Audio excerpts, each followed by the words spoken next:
Medical Dilemma.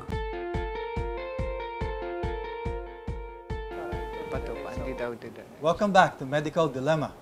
Before we start our panel discussion, I would like to thank our major sponsor, St. Clair's Medical Center, located at Dian Street, Palanan, Makati City. Affordable, quality healthcare. And also LifeQuest Training and Consultancy Corporation and its partner Manila Workshops. Check out their websites at lifequestphilippines.com or manilaworkshops.com for their upcoming webinars, seminars, and workshops. Now, joining me for the second and third segments are my co-hosts. First, we have Dr. Teresita Sanchez, a medical legal consultant. Hi, Dr. Sanchez. Hello, nice to be here again. And we have Father Jerry Manlangit, Professor of Bioethics from the Order of Preachers. Hello, Father Jerry. Hi, Zanny. Thank you for having me here. Thank you, too. Okay. And, of course, we have Attorney Sarah Jane Sugitan, founding partner of the Sugitan Law Office. How are you, Attorney Sugitan? I'm great, Sunny. Thank you. And welcome to everyone watching our 5th episode. Okay. So, welcome back, everybody, especially Dr. Bensalido. Now, the first question I'd like to tackle is that of patient confidentiality in the case of HIV and AIDS. Okay, how extensive is this confidentiality obligation or issue?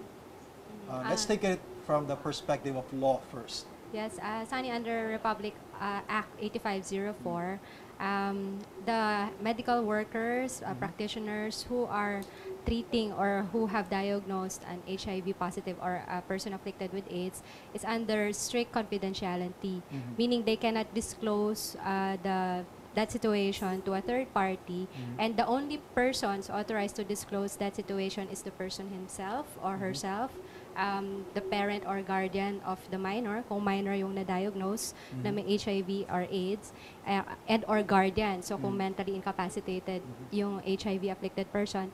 And also, in a legal proceeding, when it is required to be disclosed, then those are the only times and those are the only people who are authorized to know of that condition. Now, ang siguro corollary question to that is how about employers, for example? Yes, yes. And we, especially in the Philippines, we have a lot of seamen traveling abroad. We have a lot of OFWs who are constantly abroad as well, who are exposed to this risk, no? So do they have a duty to disclose to their employers? Under the law, there is no such duty. And in fact, compulsory testing, meaning mandatory testing, kung may AIDS yung tao or may HIV, is prohibited under the law. I see. So there are actually no exceptions to this confidentiality rule or obligation? As I said, no, those who are entitled to know the information are, of course, the patient and his parents, his or her parents, and guardian kung minor. But under the law, there is an obligation for the person to disclose that situation to his or her sexual partner. Sexual partner. Yeah, but there is no imprisonment, there is no criminal liability attached if there is failure. So I think that's when ethics will come in. Kasi sabihin mo, of course, if you're really attracted to this person and that person will get turned off, of course, if you tell that partner that you are HIV positive, yes, or you have AIDS. Kasi the number one problem ng patients discrimination, diba? So in that case, although the law says that of course you should inform your partner about that situation, there is no such thing as a criminal liability that attaches if you decide not to disclose. And this starts with screening itself. No? Okay. When you decide or you want to get the blood test, that I want to know my status, am I HIV positive or not, confidentiality starts at that point. So you can actually even use an alias, if you want. And but the HIV screening that we do before you get the blood test, there's always pre-test counseling, so that you already know what to expect if you're positive, if you're negative, things like that. But the confidentiality rules start there. Unless maybe if there is a waiver. That's what happened to Sarah, remember, that person who was with former Senator Flavier, and she was used as a sample to encourage other people to reveal their status, but it seemed it boomeranged. I mean, after that, people didn't want to reveal their status anymore. Unfortunately, there's a stigma still. Yes, there's still a but stigma. slowly, as HIV treatment becomes more available to everyone, the stigma is really going away. Father Jerry, from the bioethicist point of view, how does this confidentiality You're issue right. play out? Confidentiality must always be protected at all times. Except, of course, in some other circumstances in which it is necessary that one has to report or someone has to disclose. But even if he does that or she does that, there are, of course, cautions that the name should never be disclosed to anybody in public and the other circumstances, because, HIV or AIDS is a social disease. There is always something associated with shame and discrimination. And we don't want the patient to be subjected in that kind of condition. We don't want somebody who is already sick and still being isolated and discriminated. And it looks like that we have not protected his dignity. So basically, a person must be protected as far as his dignity is concerned and as far as his free will is concerned. Now, what comes to my mind right now is, let's say I detect positive for HIV. Don't I have an obligation to tell, identifiable persons of risk, like my family, or of course my sexual partners, as you said, by law?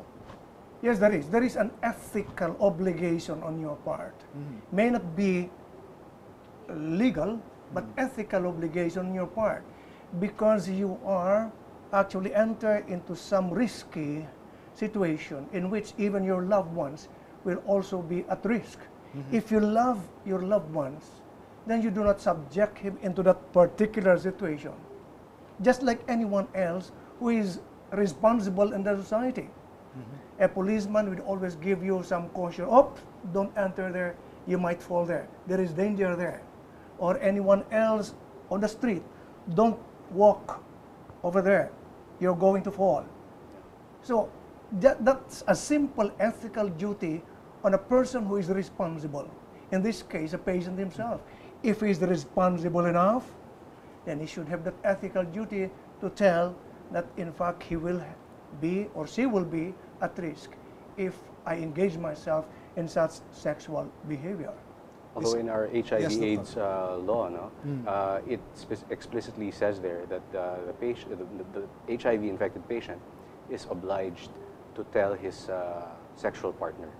And of course, that also applies to his previous sexual Even partner. past sexual Even past, partner. because Right. So, but the responsibility is left to that patient, yes, right? that's the So only if he thing. does, That's if he the only doesn't thing. tell, Right. what happens now? Yeah, so that one is not tackled in the law.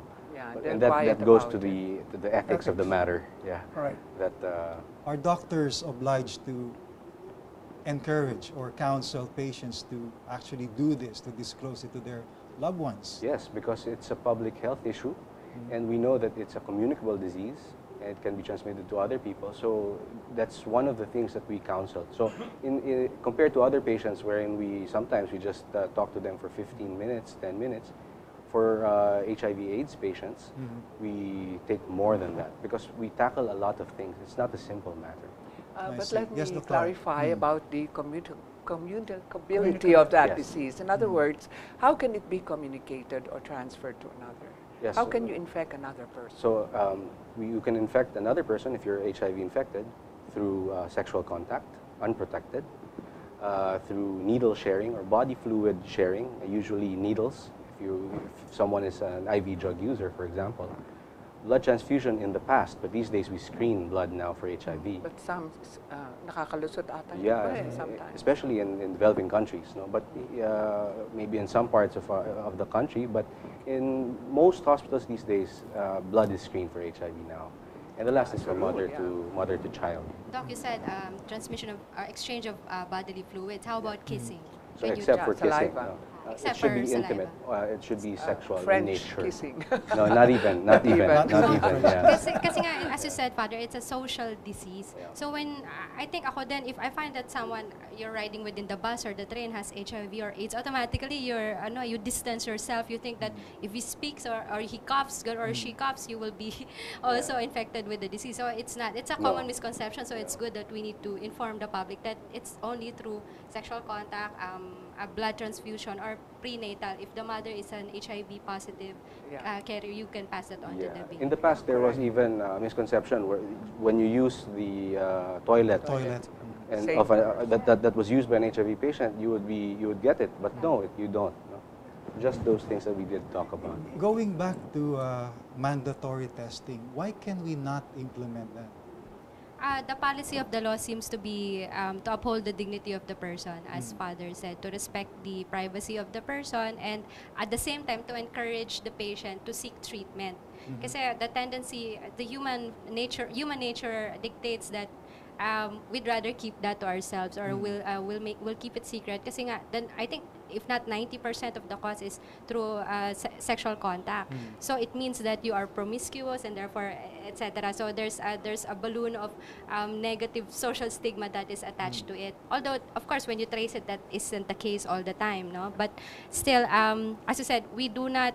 The law does not mandate compulsory testing for HIV positive patients as a condition of employment. Only as a condition of employment. So you can test for anything else, like as you said, no, if you find out you're HIV positive, you require all your family members to test for it.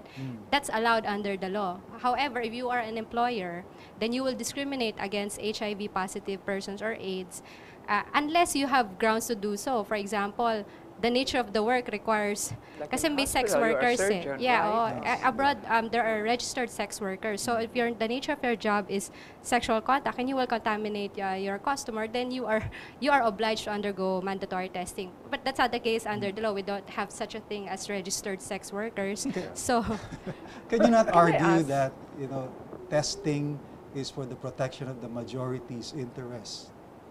In the first place, it's first the protection of the person, Yeah. the patient himself, before the others.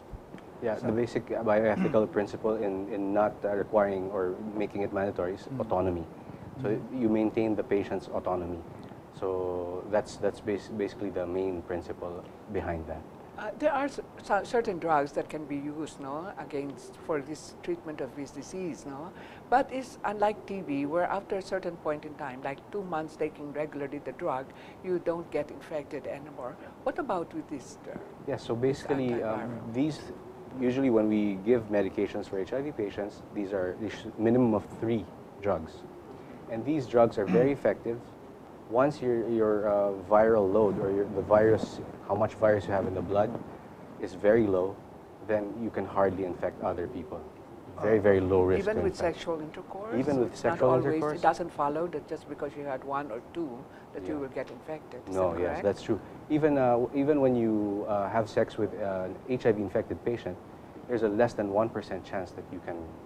As long as it's medicated, he has the Well, proper medication. even if the patient is not on medication, but when you're on medication, when you're the patient, you're on medication, the risk even becomes lower. It's good. Wouldn't that give a false sense of security to society? Well, for one, we really encourage our patients to take the medications every day. And there are debates about it, but a large percentage of doctors, maybe it's a little bit divided, but really, when you are suppressed, when your virus is suppressed, it's very, very, very low chance that you can transmit it to anyone else. And you that's- can that's continue a- practicing your regular lifestyle. Yes, yes. There are even guidelines for healthcare workers, surgeons.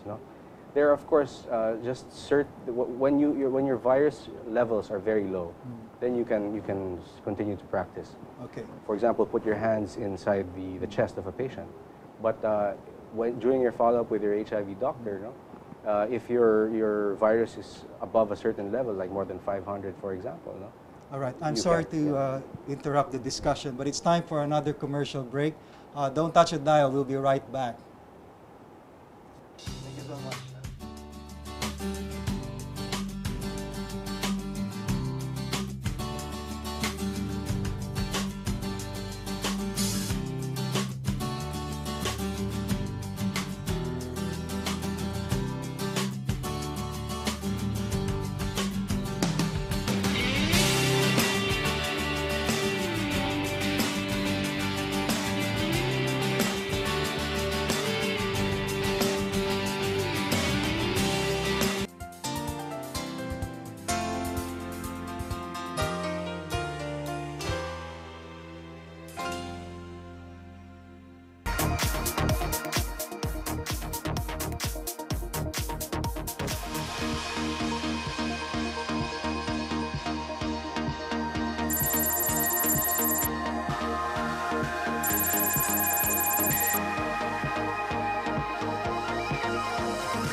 products were designed to be used in industrial and medical economy.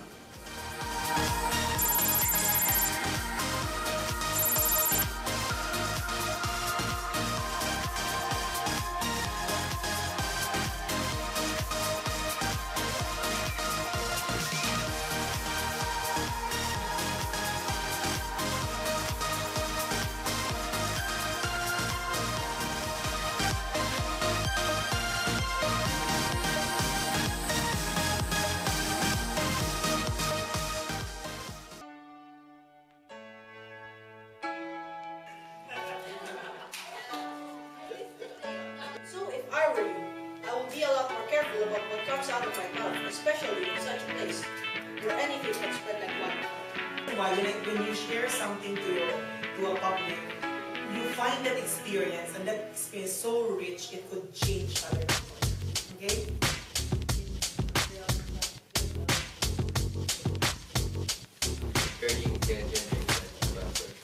Like, there are other senses, right? So you hear it, you see it, and then you can smell the fireworks.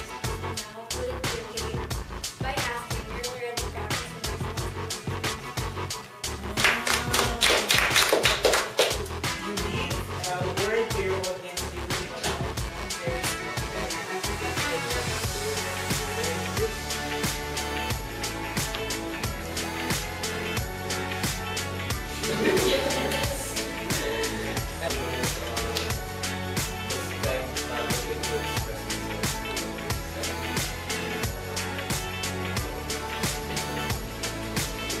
that I've learned is